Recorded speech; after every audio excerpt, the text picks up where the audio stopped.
Amém. Boa noite. Baixapá, Baixaremê, Xereira Camila, Areco Vintiano, Adil Campo Grande Gui, Acacoa, Rio de Janeiro P. Tô brincando, gente. Eu tinha que gastar alguma coisa que eu sei do Guarani, só para vocês acharem que eu sei. É só o que eu sei, é isso. Gente, eu estou muito feliz de estar aqui hoje, muito feliz mesmo. Não estava nos meus planos, eu vim para cá nessa época do ano, eu estava me preparando para vir só no finalzinho, mas estava nos planos do Senhor e Ele proveu tudo de uma forma tão sobrenatural que foi irresistível, não teve como negar. E eu não tive escolha também, Ele me encurralou por aqui, eu tentei ir para Campo Grande, Ele não deixou, e eu tive que vir para cá. Não sei porquê, mas Ele mandou eu vir. Irmãos, eu queria compartilhar nessa noite um pouquinho das coisas que eu tenho vivido. Eu não vou conseguir falar tudo.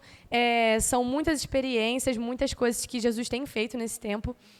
Eu estive aqui com vocês em novembro, passei o Natal na aldeia pela primeira vez ano passado. Foi um tempo muito especial. E eu compartilhei com algumas pessoas sobre isso. Algumas pessoas me mandaram mensagem para perguntar se eu comi tatu. Não, eu não comi tatu. Infelizmente, eu queria muito ter provado, mas eu não provei dessa vez. Mas deve ser uma delícia mesmo. Estava muito curiosa. Mas eu queria compartilhar com vocês um pouquinho sobre tudo que eu tenho vivido, o que eu fiz nos últimos meses, de fevereiro até aqui, até julho. Então, eu só queria pedir esse cuidado, né? O que o pastor Samuel falou sobre os perigos que a gente corre, né?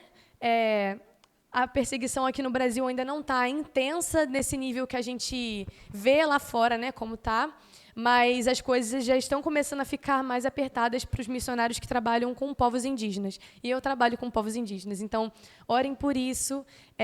Os órgãos responsáveis estão tentando afunilar a entrada de missionários nas aldeias e impedir que o evangelho chegue, né? E a nossa intenção não é bater de frente com o governo ou causar uma revolução, mas que o Senhor venha abrir as portas. Então, estejam orando por isso, para que a gente consiga entrar em paz e fazer nosso trabalho em paz, e não que a gente venha impor sobre o povo a minha fé, mas que eles possam ter a oportunidade de conhecer Jesus, assim como a gente tem, né? Com tantas religiões, a gente tem aqui a oportunidade de conhecer e de querer se aprofundar, eles também têm esse direito, né? Então, eu queria compartilhar um pouquinho com vocês. Pode passar. O primeiro. Pode colocar o vídeo também. Gente, de fevereiro a maio, eu compartilhei isso em novembro aqui, que eu estaria indo para Porto Velho, lá em Rondônia, no norte do Brasil, fazer uma escola de tradução oral da Bíblia. Faz um tempo já que o Senhor tem compartilhado com o meu coração sobre trabalhar com a tradução da Bíblia. Então, apareceu essa oportunidade de fazer esse curso, e o povo que a gente trabalha não tem a Bíblia traduzida na língua deles, e é um povo oral. O que são povos orais? Povos que têm mais afinidade com a fala e com a escuta do que com a escrita. Então, é muito diferente eu chegar com uma Bíblia totalmente traduzida, escrita, para o indígena e ele escutar a palavra de Deus, porque eles são povos que gostam de contar história, eles têm mais essa afinidade com a oralidade. Então, a ideia é a Bíblia ser traduzida de forma oral, a gente gravar a Bíblia na língua deles. Então, eu tive a oportunidade de aprender ferramentas para poder fazer isso. A partir do ano que vem, a gente já quer estar imerso nesse cenário da tradução da Bíblia, mas foi um tempo muito especial. Eu tive um período prático no Amazonas com o povo de Arauara, e foi incrível. Eu pude ver como realmente... antes eu só ouvia falar sobre a tradução da Bíblia, e eu sabia que era importante, mas eu nunca tinha ouvido pessoas que falam a sua língua materna, falar como que é para eles, ouvir Deus falando na língua deles. E eu pude ver isso lá no Amazonas, e foi lindo. Esse vídeo é um pouquinho do trajeto, que é um vídeo curto, mas é um pouquinho do trajeto que a gente fez para chegar lá. Foram 7 horas de voadeira dentro do Amazonas. A gente passa pelo Rio Purus e vai entrando dentro das afluentes, assim, bem apertadinho. E passamos 10 dias lá com o povo de Arauara. Alguns falam português, outros não. Então, a gente contava histórias para eles, histórias bíblicas, e eles ouviam, entendiam, e a gente explicava os detalhes importantes da história para eles, e eles contavam na língua deles e a gente gravava. Então, isso é só um pedacinho, eu não vou botar muito, porque não adianta também eu colocar, porque vocês não vão entender nada do que eles estão falando.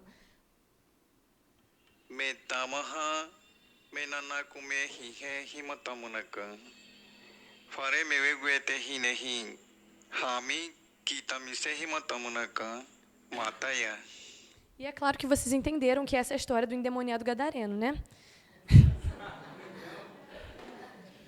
E, gente, foi lindo. Essa história, em especial, me marcou muito. Porque, nesse povo, especificamente, eles cumprimentam as pessoas, eles falam assim, afama-ti, e a pessoa responde, afama o quê? Isso significa, é você mesmo? E a pessoa responde, sou eu mesmo. Afama-ti.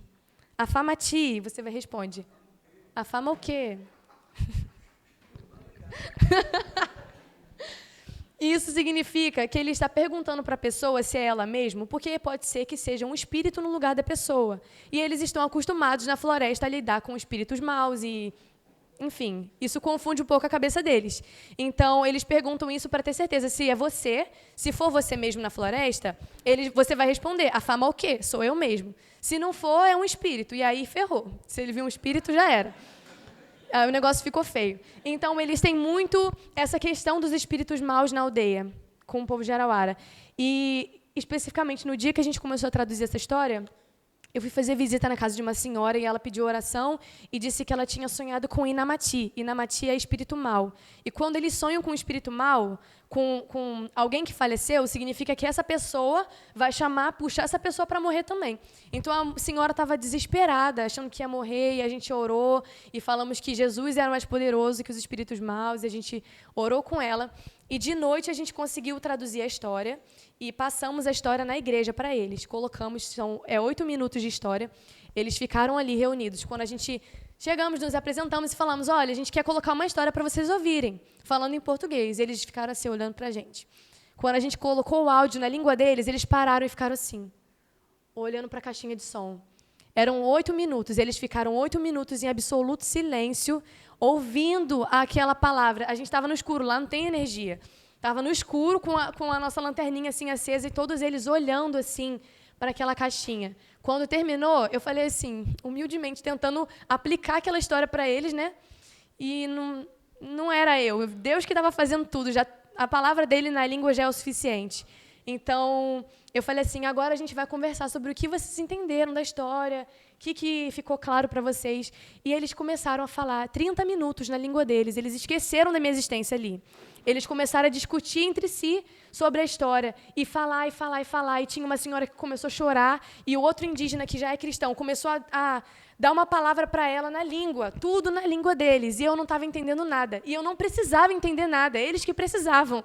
Amém por isso, que eu só fui uma ferramenta naquele momento, né? Então, eu vi como a língua materna tem poder, como Deus se importa em falar a língua de todas as pessoas. E não tem preço. E eu estava fazendo esses slides, eu estava vendo as fotos, eu estava chorando, lembrando que essa palavra nos alcançou nossa língua, né? Nossa língua materna, passou por vários processos, para o latim, do grego, do hebraico, até chegar no português. E todos os povos têm direito de ouvir a palavra de Deus na sua língua materna, porque Deus se importa com toda a língua materna. Nossa língua não é superior à língua de ninguém. Ninguém é obrigado a aprender a ler português. Uma pessoa que não sabe ler, que não quer ler, porque tem gente que não quer aprender a ler. Ninguém é obrigado a saber português para ter acesso à palavra de Deus. Nós temos mais de 200 etnias aqui no Brasil, bem mais de 200 etnias. Só no norte devem ter umas 400 etnias indígenas, e a maioria delas não tem acesso à palavra de Deus. E quando tem escrito. E uma palavra que um missionário compartilhou, algo que me marcou muito lá, que foi que uma missionária gastou 40 anos da vida dela, ela chegou com 20 anos e ficou 40 anos traduzindo o Novo Testamento na aldeia. Vou beber água, obrigada.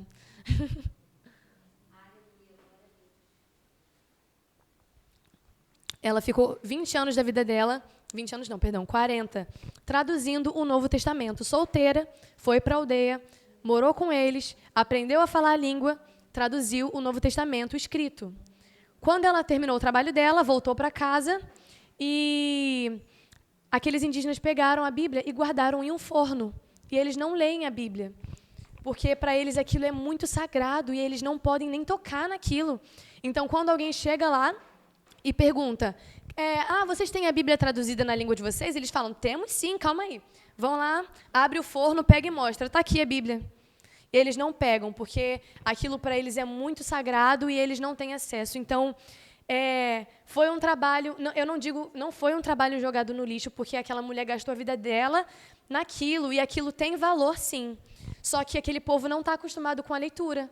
Então, para eles, aquilo não tem propósito. Não fala no coração deles, porque eles não estão ouvindo. Então, a palavra de Deus traduzida tem uma estimativa de ser traduzida a Bíblia completa, em áudio, em cada língua, em 5 anos. Para fazer isso, o Novo Testamento escrito leva em cerca de 30 a 40 anos. Então, é um tempo muito diferente. É absurdamente diferente, né? Então, a gente estava aprendendo essas ferramentas lá, porque o povo que nós trabalhamos no Mato Grosso do Sul, o povo Guarani Kaiowá, eles são um povo oral, eles falam Guarani, eles têm dificuldade de ler Guarani, mas eles falam, ouvem e conversam tudo na língua deles. E eles não têm a palavra de Deus na língua deles, e a gente quer fazer parte disso. Nós queremos possibilitar esse acesso à palavra de Deus na língua materna deles. E eles precisam ouvir também. Pode passar. Para quem tem dúvida de como tem muita gente que me pergunta como que você toma banho, como que é assim, como que é assado. Isso aqui é um pouquinho. Eu estava falando com minha mãe que privacidade é um privilégio, não é um direito. Né? Não no campo missionário, pelo menos. Você consegue botar o vídeo de novo? Para rodar de novo? Volta isso. Esse lugarzinho aí é o igarapé. A água bate aqui no tornozelo. Esse lugar, a gente lava a louça, a gente limpa peixe. Ali, eu tinha que colocar uma foto minha limpando peixe, porque eu nunca tinha limpado peixe. Então, vocês podem ver que eu já limpei peixe. Eu sei fazer isso. Aprendi, pelo menos, com elas lá, com as indígenas. Esse peixe é o matrinchã. Ele é enorme e é muito gostoso. Esse lugar aí, a gente lava a louça, a gente limpa peixe, a gente faz todas as coisas, pegamos a água para beber e a gente também toma banho ali, com uma água aqui no tornozelo. E isso não é o pior. O pior é que tem um campo de futebol do lado. Então, não tem privacidade mesmo. A gente tem que tomar banho de roupa. As indígenas tomam banho de roupa. Todo mundo tem que tomar banho de roupa. E aí fica uma pessoa tomando banho, a outra fica olhando para ver se tem alguém vindo. E assim vai. Então, eu fiquei 11 dias tomando banho no igarapé. E, gente, foi muito legal. Muito legal. Eu não sei, eu acho que eu gosto tanto disso, eu não consigo me imaginar fazendo outra coisa, mas eu amei. Esse aqui já é em outra aldeia que a gente foi. Fizemos 40 minutos andando da aldeia que a gente estava para essa aldeia, e esse igarapé é maior, a gente conseguiu mergulhar e tudo mais, só que não adianta nada, né? A gente ficar em uma aldeia, ter que andar 40 minutos para tomar banho e voltar, a gente vai chegar só complicado. Mas esse foi o nosso banheiro durante esse tempo. Não banheiro de fazer as necessidades, mas de tomar banho. A água geladérrima, mas foi muito legal. E tem urubu voando, tem pato passando assim no seu meio. Você está limpando o peixe, cai um pedaço do peixe, o pato pega, o urubu vem atrás do pato. É assim. E aí a gente faz alguma coisa engraçada, a gente como não está acostumado, né? As indígenas olham para a gente e fazem assim, tipo... E riem. Tipo, ai, coitada, não sabe tomar banho direito, né? Como que vai sobreviver no meio do mato? Pode passar. Volta. E essa foi a nossa casa. Não tem parede. Era uma casa muito engraçada. Ela tinha teto, mas não tinha parede. E isso é muito engraçado, porque essa aqui de baixo, ela tem a estrutura da casa, tem as madeiras, a gente colocou nossa rede, não era barraca, era rede, e dormimos ali por 10 dias. E engraçado, porque nessa região tem onça, né? Tem onça. Eu vi jacaré, eu vi bicho preguiça, eu vi muito boto. Muito boto. Ele não é muito rosa, não. Ele é meio cinza. Mentiram pra gente. Mas essa ali é a minha rede. Eu não sei se dá para ver, mas ela está com uma tela. Pelo menos tem tela, né? Porque os mosquitos lá são terríveis. Eu tive que comprar um repelente de R$60 e ele não deu conta. Não dá, gente.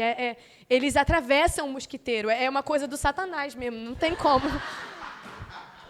E aí a gente viveu nesse cenário por 11 dias e foi muito legal. Essa aqui é a trilha da gente fazendo para outra aldeia, porque como na aldeia que a gente estava, era muito barulho e a outra aldeia eles tinham se mudado, porque como o rio estava alto, eles têm tipo uma aldeia de verão e uma aldeia de inverno. Quando o rio está alto, eles vão para onde o rio está alto. Quando abaixa, eles vão para aquela outra.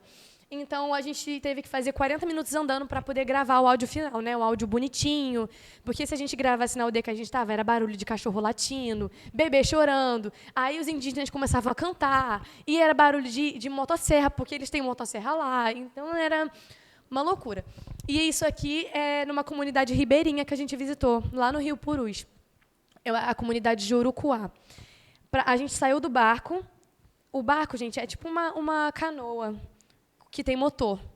E ela é bem estreita. Você senta assim, cabe uma pessoa do lado só, e aí você olha para baixo, o rio está aqui, e ela é bem estreitinha.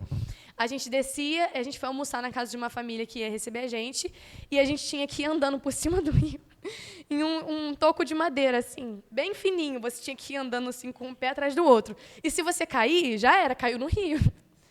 E o rio leva, né? Tem correnteza, ele leva você. Então, foi muito legal. Gente, eu não estou sendo irônica, eu gosto dessas aventuras, eu adoro esses lugares que Jesus me leva. Cada lugar é uma loucura.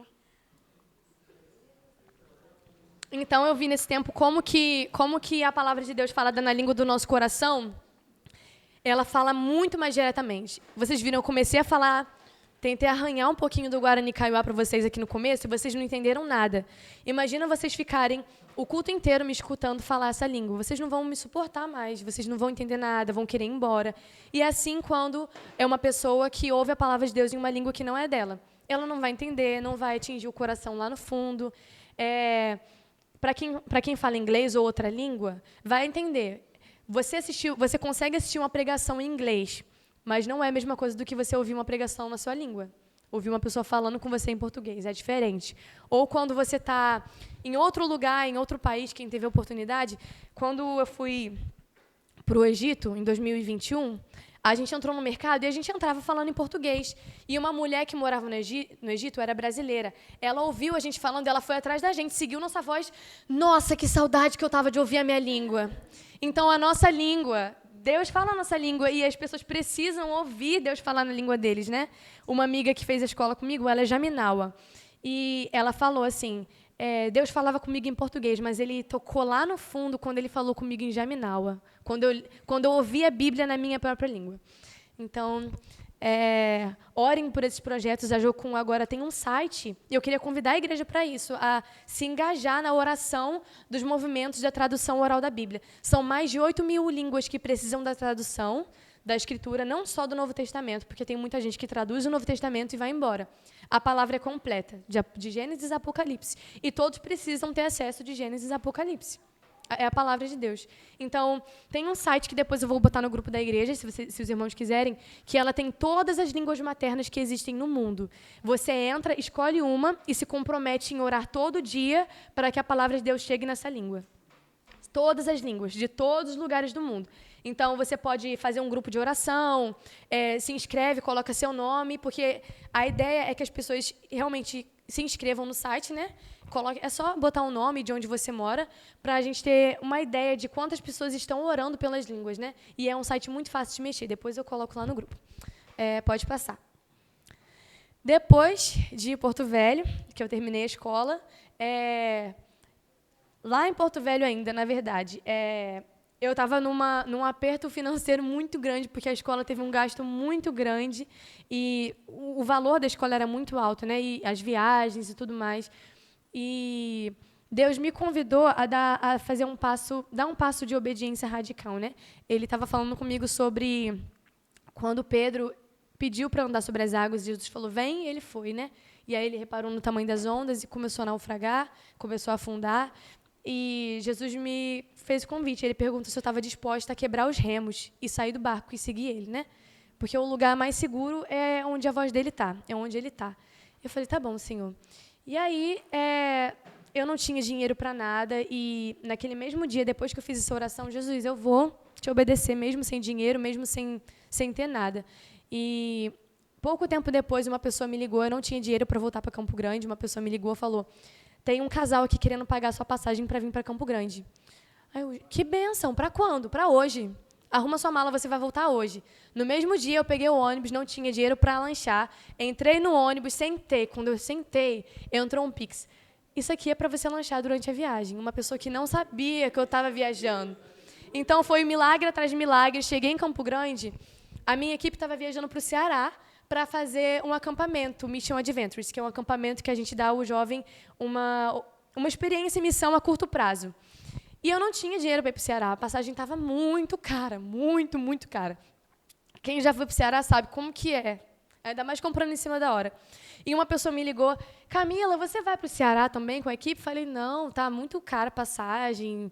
E Deus estava já me dando umas surras assim, não é o dinheiro. Se eu quiser que você vá, você vá. E aí ele falou assim, não, você vai sim. Pesquisa uma passagem agora que eu vou comprar para você. E Deus está fazendo umas coisas tão engraçadas que Ele está me levando para os lugares sem ter passagem de volta. E eu fui para Campo Grande sem ter passagem de volta, eu tinha que voltar para Porto Velho. Fui para o Ceará sem ter passagem de volta. Cheguei lá, quando eu tentei comprar para Campo Grande, não deu certo, tive que comprar passagem para cá, para o Rio. E uma pessoa também pagou minha passagem para o Rio. Cheguei aqui sem ter passagem para Campo Grande, e eu precisava voltar antes do dia 3, porque dia 3 eu já estou indo para Porto Velho de novo.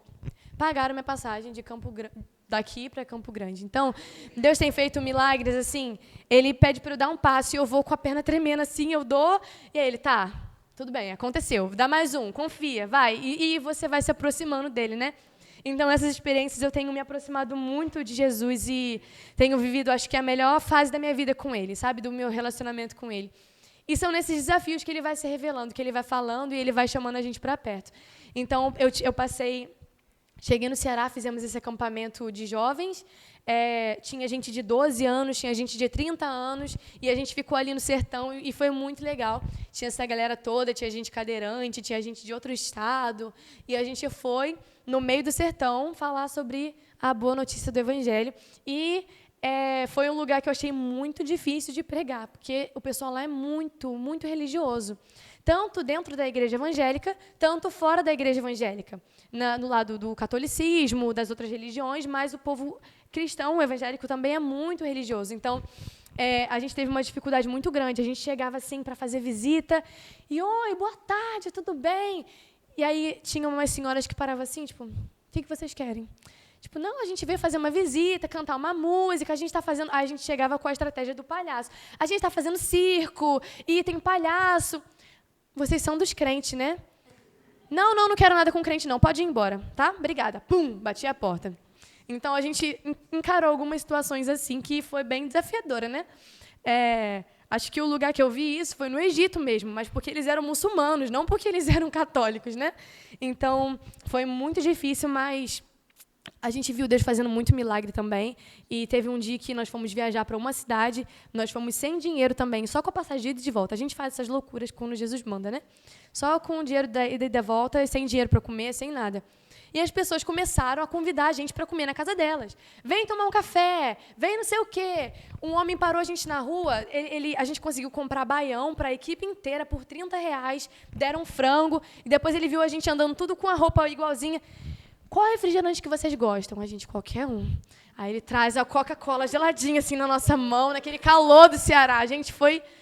E os participantes choravam, agradecendo a Deus pelos milagres, porque Ele estava se mostrando como um Deus Pai, um Deus que supre, um Deus próximo, né? E aí eles falavam assim para a gente, é muito legal a gente ouvir as histórias de vocês, mas é muito melhor a gente ter as nossas histórias com Jesus. E é algo que Deus está chamando, não só eu, mas todos nós, a ter histórias com Ele. Histórias de ousadia, histórias de obediência radical, histórias de dar passos que a gente não vai ver o chão, que a gente não sabe o que vai acontecer. E isso não é uma vida só para os missionários, para os pastores viverem, mas é uma vida que Jesus convida a gente a viver e não tem nada melhor do que isso, do que viver radicalmente obedecendo o Senhor e amando Ele. Então, isso é muito legal. Pode passar. Essas são algumas fotos também. A gente tinha uma caixa de som, a gente colocava música, a gente ia dançando na rua, fazendo palhaçada. E aí tinha essa família sentada, eles estavam conversando na tarde, uma paz. A gente chegou com a caixa de som, colocamos e começamos a dançar. Gente, eles gargalhavam da gente, porque a gente estava de palhaço, né? E aí... os participantes fizeram cordéis, né, escrito, porque eles são nordestinos, então a maioria é cearense, então isso é cultural deles. Então, eles fizeram cordéis, entregaram nas casas, foi muito legal. Pode passar. Antes, pode voltar, que eu esqueci de falar uma coisa. Eu não sei se os irmãos lembram, mas ano passado eu compartilhei sobre uma família muçulmana que a gente acompanhava lá em Campo Grande. Alguém lembra? Sim? Que o nome é Asma e o marido dela é o... Gente, eu esqueci, porque eles se separaram. Infelizmente, mas Jesus ele moveu tanta coisa nesse tempo. Ahmed, o nome dele. Asma e Ahmed. A gente estava acompanhando essa família, nós visitamos eles no Egito e eles estavam passando por um momento muito, muito difícil na vida deles, no casamento, e a gente ainda não tinha falado de Jesus abertamente para eles. Esse ano, a gente conseguiu falar de Jesus para ela, direto mesmo. Olha, isso que você está passando, Jesus é a solução. Depois de 2 anos caminhando com ela, 2 nada, 3 anos visitando, fazendo uma amizade, a gente conseguiu falar de Jesus para ela. E ela aceitou Jesus. Graças a Deus. Então, gente, valeu a pena toda a oração. Obrigada por orarem por ela. E uma coisa que foi muito legal, ela aceitou Jesus, mas a princípio ela ainda ficou meio assim, não entendia a diferença. Ela, porque vocês cristãos são muito estranhos, porque tem igreja que é mais assim, tem igreja que é mais assim, e no islamismo é tudo igual, as igrejas não têm isso. As igrejas, as mesquitas não têm isso, né? É tudo um padrão só. Então, isso estranhou muito ela, chegar no Brasil e ver que ela tinha que escolher uma igreja que é mais conservada ou uma igreja que é mais liberal, uma igreja que fala mais alto, uma igreja que fala mais baixo. Então, isso confundiu muito ela. Mas ela visitou uma igreja por conta própria. A gente deixou ela livre, assim, para escolher uma igreja para ela, né? E ela visitou uma igreja, assim, com o coração bem fechado. Quando chegou lá, ela ouviu Jesus falando com ela. E aí, depois ela chamou a gente, reuniu a gente e falou assim, olha, quando vocês falavam, eu não conseguia entender, mas hoje Jesus segurou meu coração. Eu senti Ele segurando meu coração e eu preciso falar dele para todo mundo. Sabe a mulher samaritana? Ela falou assim, por que a gente não está falando dele para todo mundo? A gente precisa ir lá no Egito e falar dele para todo mundo. A gente, Asma, calma, você vai ser presa, você não pode fazer isso. Mas todo mundo precisa saber, eles estão vivendo uma mentira e eles precisam saber que Jesus é isso, Jesus é aquilo. Então, quando a gente ouve falar que os muçulmanos, quando se convertem em radical, eles são radicais mesmo. Mesmo. Então, valeu a pena. Todo esforço, oração, e a gente ir atrás dela, caçar ela lá no Egito. Gente, foi lindo. Lindo que Jesus tem feito, né? Pode passar agora. E aí, esse é o meu próximo desafio. Eu falei que eu estou voltando para Porto Velho, porque a gente vai fazer, eu e o meu ministério vamos fazer essa escola, que é a Introdução aos Estudos Etnolinguísticos e Culturais. É difícil até de falar isso. Mas é uma escola que dá a um missionário que pretende trabalhar no campo transcultural uma bagagem sobre etnoeducação, sobre saúde, sobre aprendizagem de língua. Então, o nosso plano, vocês já leram aí, a gente quer iniciar um projeto de tradução ano que vem, na aldeia. E a liderança da aldeia convidou a gente para morar lá. Então, ano que vem, nós vamos estar de mudança para uma aldeia, de verdade, graças a Deus. Porque a gente antigamente ficava só 5 meses na base, 2 meses na base, vamos visitar a aldeia 5 dias. Volta, fica um tempão na base, volta para a aldeia, fica 10 dias. A gente não consegue acompanhar eles, a gente não consegue ter um discipulado constante, é diferente. E essa aldeia que a gente está indo é uma aldeia muito perigosa, que tem muitos desafios, e é uma aldeia que não tem igreja evangélica nenhuma. Ao contrário de outras, né, que tem várias denominações, essa não tem nenhuma. Então, a liderança convidou a gente para iniciar o trabalho de tradução lá. Eles querem a Bíblia traduzida, eles querem participar e eles querem que a gente fique lá. Então, a nossa ideia é ficar lá a longo prazo. Então, pode ser que eu não consiga me comunicar com vocês da facilidade que eu tenho, geralmente. Geralmente não é tão fácil também, né? Mas agora vai ser mais difícil. Mas nós vamos passar mais tempo na aldeia do que na base missionária no centro de Campo Grande. E isso, para nós, é uma realização muito grande, porque a gente vai poder estar de pertinho com o povo que a gente ama, né? Com o povo que Jesus tem permitido com que a gente caminhasse de pertinho.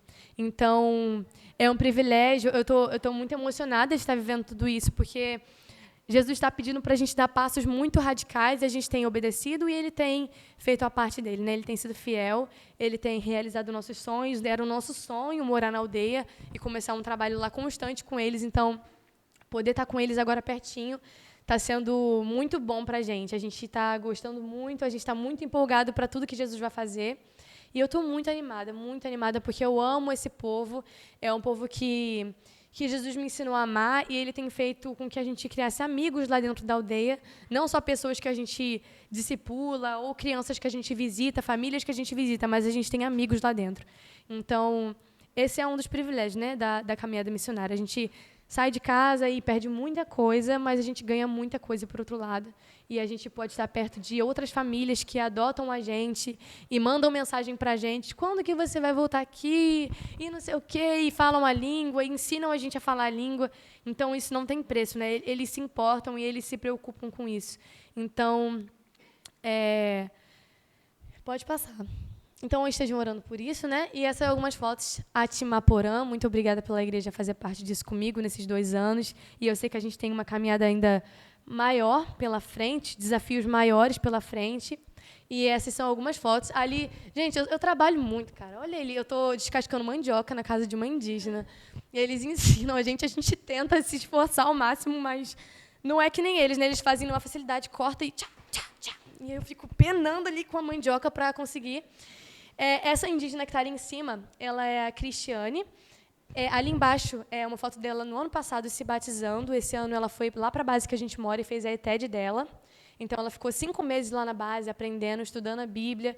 E ela está louca, assim, estava louca para voltar para o povo dela, para falar tudo o que ela aprendeu e na língua deles. E ela está muito animada para a gente morar lá.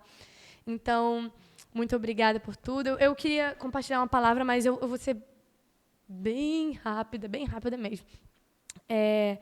Eu ia contar uma história sobre o filho pródigo aqui, só que eu não quero apressar os irmãos por causa do tempo, mas eu queria que a gente pensasse rapidamente, né? A história está lá, para quem quiser ir acompanhando enquanto eu vou falando, lá em Lucas 15, e falando sobre o filho pródigo, o filho que vai embora, e ele gasta toda a herança do pai, e ele volta e o pai recebe, e o filho mais velho fica bravo e se revolta, e eu não vou entrar na festa, eu estou aqui do seu lado esse tempo inteiro, e você nunca me deu um cabrito para matar com os meus amigos, e esse seu filho que foi embora, ficou longe, gastou tudo que era seu, você está recebendo ele de volta com essa festa.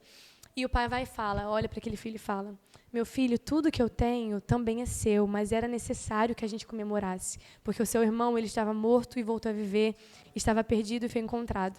E uma palavra que Deus compartilhou muito ao meu coração, só para eu trazer para a igreja hoje, e para mim também, qual tipo de irmão nós temos sido para os nossos irmãos que estão voltando para casa. Nós temos muitos irmãos de outras nações, de outras línguas, de outras etnias, que estão voltando para Jesus, que estão querendo fazer esse caminho, que caíram, que falharam, ou até que não conhecem o Pai, e estão voltando, e o Pai está recebendo eles.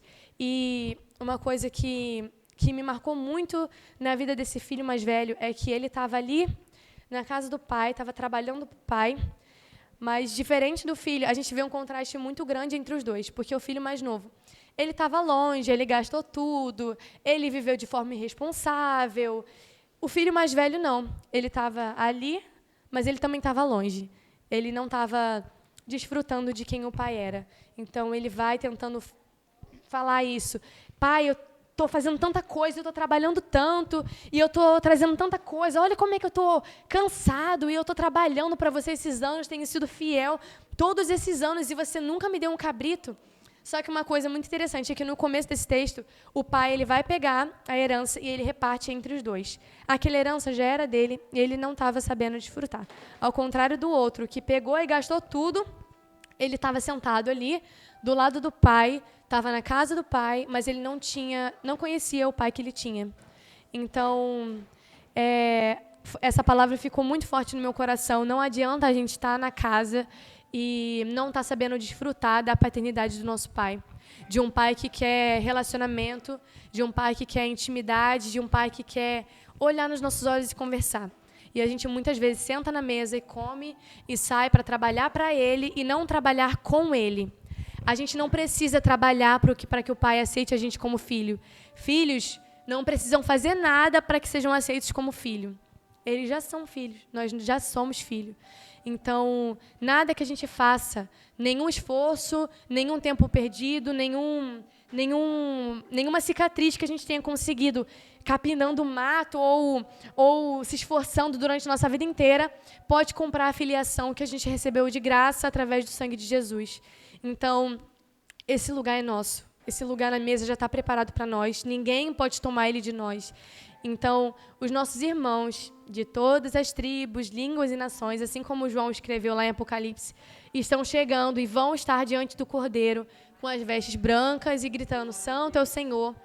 E como nós estamos recebendo? Como nós estamos nessa mesa? A gente vai estar sentado ao lado do Pai ou a gente vai estar sentado na mesa olhando Ele longe, sem conhecê-lo? Então, que a gente venha gastar tempo. Não adianta a gente fazer muita coisa. Não adianta eu estar em missão e estar gastando meus anos fazendo muita coisa e eu não tenho um relacionamento com o Pai que me chamou. Ele quer que eu trabalhe junto com Ele, não para Ele. Ele quer, assim como Jesus falou lá em João 15, como cicatrizes de quem jogou futebol hoje, né? Assim como ele falou lá em João 15, que Ele quer amigos e não servos. O nosso Pai não está à procura de trabalhadores e escravos que fiquem com cicatrizes e se machuquem trabalhando para conseguir um lugar que já é nosso. O lugar já é nosso, Ele só quer que a gente desfrute e tenha uma intimidade com Ele. Uma intimidade que vai levar tempo, que não vai ser só a gente perguntando: oi, Deus, tudo bem? Mas é a gente sentando na mesa e desfrutando e estando disposto a ouvir e a aprender e a desfrutar de quem Ele é e a compartilhar os momentos bons e os momentos ruins também. Então, que a gente não venha se perder na caminhada cristã, correndo atrás de coisas, de afazeres e trabalhos, e esquecendo da coisa que é mais importante. Marta, Marta, você está atarefada com muita coisa. Maria escolheu a boa parte e isso não lhe será tirada. Que ninguém venha tirar de nós essa boa parte, que é estar aos pés de Jesus, aprendendo e desfrutando de quem Ele é. Nenhum trabalho que a gente faça pode mudar o que a gente tem lá dentro. E a gente é filho, e nada vai mudar isso. Amém? Amém.